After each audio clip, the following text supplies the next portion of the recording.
When your attention rests as the witness, just perceiving, there is a stillness that's here.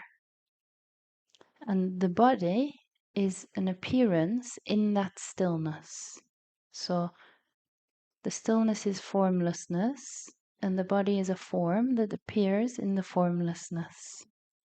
And normally there's identification that the form is what I am, and there's not awareness of the formlessness. But here we're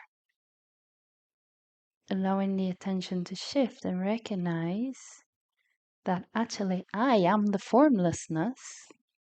I'm also the form, but that's a temporary experience.